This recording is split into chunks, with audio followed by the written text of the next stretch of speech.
You know when you're just mindlessly minding your own business mining and then this happens? Ah, I've done it again. Yup, done that one too many times. So today it's time to turn this into this. But naturally, there is about 50 million different things we have to do before we can reach that point. And we're going to achieve this level of supreme perfection through the use of hyper experience. Now, what is hyper experience? It is a very, very cool feature of Create Enchantment Industries. And what it enables us to do is to over level our enchantments. And we make it with liquid experience, lapis, and glow ink sacks, as well as being superheated with blaze cakes. And yeah, that means we're probably going to need about 85 different farms today. Now, the glow ink sacks aren't too bad because we can just haunt regular ink sacks for those. The lapis is a different story, as there isn't really a way to automate this that I'm aware of, so that's going to be a fun thing to deal with. And then lastly, the blaze cakes, which means we need to automate eggs, sugar, and cinder flour. So I think to begin with, we're going to start off with the blaze cakes. Now that does mean that we're going to need an infinite lava source over here at the industrial area. So I think what we're going to start off with is by setting up another infinite lava source through the nether with a train. And when I said I was going to build the storage for this,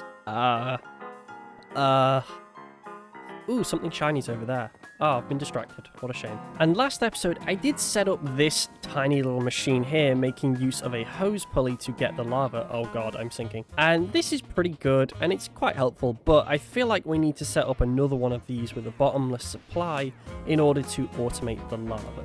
So what I'm thinking is we'll start off with some more of these narrow train tracks, which will come out to about here. Then we'll build up a little station right here to drop off the lava. Then we pray to the gods that this doesn't connect to my other portal. It does not. Fantastic. This track will then link to the other side of the portal like this, and that's where we're going to get our lava from. But before I can even start to bring any of this through, we need to actually make a building for this. So yep. And with a build plan in mind, I got to work on exactly that, starting off by building the train and the station to pump the lava deliveries out into some big industrial looking fluid tanks, before getting to work on a building for the production of the blaze cakes, making some use of some new block types to create a nether themed building, before adding on some greenhouse type parts where I plan on adding a sugarcane and egg farm for the blaze cake bases. But with the building all ready to go, it's time to get automating. And with some rotational power pulled over here, we're actually ready to start. Now, the first thing I've added here is the sugarcane, which we need to link this up to a redstone link here. But this is going to come forward and harvest all of this stuff, which we're going to plant in this area here. And then the chickens themselves can go in this gap here. And you know what? Actually, this little alcove is actually kind of perfect for this. So we can just do that. And yeah, that actually works out pretty perfectly. So the sugarcane will come down to here, then go onto a belt with some crushing wheels just here, and this is going to turn it into sugar for us. And then when that's turned to sugar, we'll send it up with a fan chute into that drawer. Alright, I realized what I was doing wasn't going to work, so I've ended up redesigning this. I just need to pop this back in here and hook it up to some power somewhere. That should do for that. And yeah, so now the sugarcane is going to come down underground, and there is a chute underneath blowing upwards into this basin. The eggs are going to come from this very humane chicken pen out onto the hopper, onto the belt, into here. And then the cinder flour, we're going to all just put netherrack directly into this chest. It's going to come through, get crushed into here. That's going to stamp into blaze cake bases. They will then pop out of there from the basin, come around the back, get squirted lava by this thing, turning them into blaze cakes before going into here, which needs a funnel. Seriously, I'm having such a hard time with these toolboxes. It's unreal. No. With everything fully set up, we can drop some spare sugarcane in there. So the cinder flour is already in, so the sugar should appear here. Yeah, oh. So with a bunch of chickens now in there, I'm going to save these last few eggs, throw those in as a test, and yeah, we are making blaze cakes. Very nice. And that is part one of our puzzle done. Now the next thing we need to tackle is the ink sacks. And for the ink sacks, I'm going to take you back in time a little bit. It's really not that long ago. It's like 2 days ago for me. I guess like a week ago by the time this comes out, but eh. So to celebrate 10k subs on the channel, I ended up doing a big 9-hour live stream over here on the channel. And if you didn't catch it, you very much can go back and watch it. We did many things, including getting an elytra. And let me tell you, grappling whisk plus this, so much fun. And then the other thing we did is, you know, completely drain this lake. It took a while, but we have completely drained out this lake, as it is technically a river biome, and we can use this to farm squid. So the plan is, now we've drained out the entire middle of it, we're going to build up a squid farm in the middle here with an AFK spot up above it, and this should hopefully spawn in loads of squid. It's also not a bad slime farm. But either way, we have a squid farm to build. So I've got to look up how to, like, actually make a squid farm. I don't even know how to do this, and I've drained the entire lake already. Alright. So I've done a little bit of research, and I finally figured out how to make a squid farm, and I have already gone ahead and designed this in creative, and boy, let me tell you, I don't want to build this in survival. So I'm going to use a cannon. The only downside is 60,000 glass. Ooh. What will be assumedly many hours of cyan stained glass crafting for me will probably be about 2 minutes of time lapse for you. So I hope you enjoy this, because I'm not gonna.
You know, it actually wasn't that bad. It took me probably 3 hours to cannon this in, even with the cannon at max speed, but the glass itself, honestly, wasn't that difficult.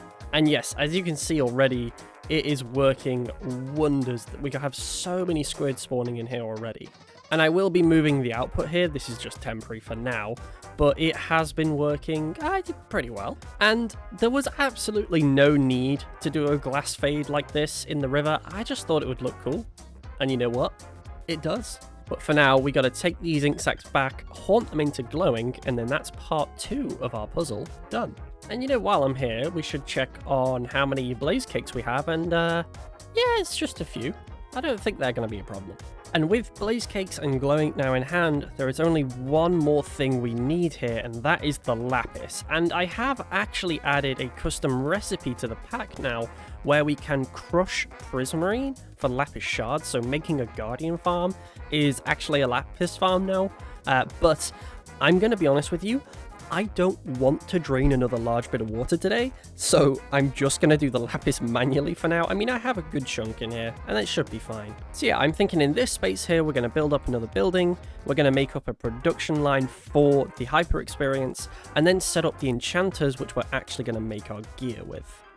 But before we do that, we're actually going to take a trip down into my cupboard of nightmares, just because I want to show you all what has actually been going on down here. We have this absolute monstrosity of a machine, which is what I actually use to make the glass. Now, I have changed this to be sand and gravel for right now, but yeah, this thing had a massive fan attachment on it, and then a whole ton of crafters. I'll see if I can track down a screenshot of it and put it on screen. It was kind of nuts. But that machine actually made pretty short work of the glass, which really wasn't that bad. And then for the dye, I just used these flowers, as these can be bone mealed, because they're a double tall one, to give the cyan dye. So that was like super easy to get. And you know, we have bone meal from the tree farm, so it all kind of worked out pretty well. And you know, I have actually run out of bricks, so I think I might just have to retrofit a little bit of a clay washer onto this sand vault here, but I don't think that'll be too bad.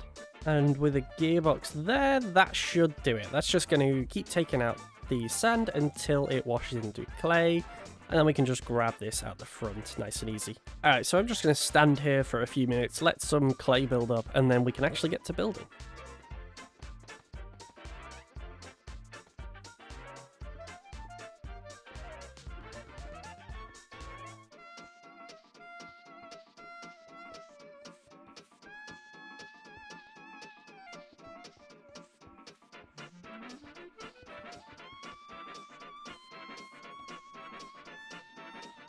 You know, this might actually be the most compact machine I think I've ever made. This is actually kind of impressive. So if we go into free cam, we can see we have a depot here. The experience nuggets are coming all the way up from the iron farm underground upwards onto there, in which they are disenchanted on this guy, turn to liquid experience in the tanks here, which are both filling up quite nicely.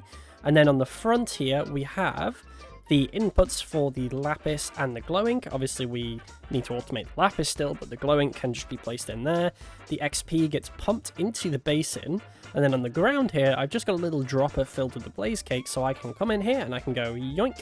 I can grab one of these, set this guy to superheat, and then we should make hyper experience. So let's give him a whirl, and oh yes. I realize I have made one kind of oversight with this, however, in the I haven't really left room to pump out the hyper experience. So I don't really know if it's better for me to have the pipe here or just to come over here and try and grab it out. Oh, I can't even grab it with this. Dang, I think we have to have the pipe here. So, I may have got a little bit carried away with the interior design, but it looks great. And this is all set up and ready to go. I have moved everything over from the old janky setup down in the cupboard, and even added in some stuff for some generic XP, so I can come over here.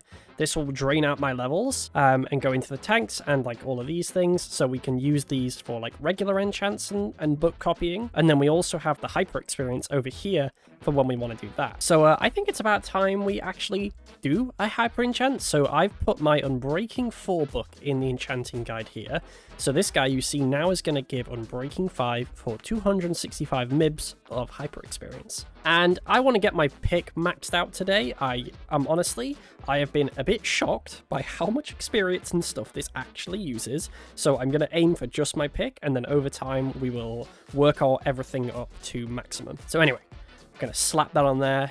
He's going to hyper enchant, and hopefully Unbreaking 5. That's nuts, dude. But there is one main issue that I have with doing the rest of this, is that we need these tomes to max out the enchants, and I don't have any for like efficiency or fortune, so I need to go out and hunting to see if I can find any of these things. So with a bit of research, apparently these things spawn in dungeons, so I'm going to use the extremely broken and overpowered Explorer's Compass to basically lead me right to them. One eternity later. But with a sizable amount of dungeon hunting later, I did manage to find a couple of pretty good tomes. I'm really happy I managed to get efficiency and fortune. Those were the two I was mostly looking for. We did get some other good ones, like Feather Falling. That's really good. Smite ain't bad, honestly. I'm not too fussed about these. Power's alright, but it's still good to have them. So we can add all these books to our collection. We'll max these out and all that jazz another time,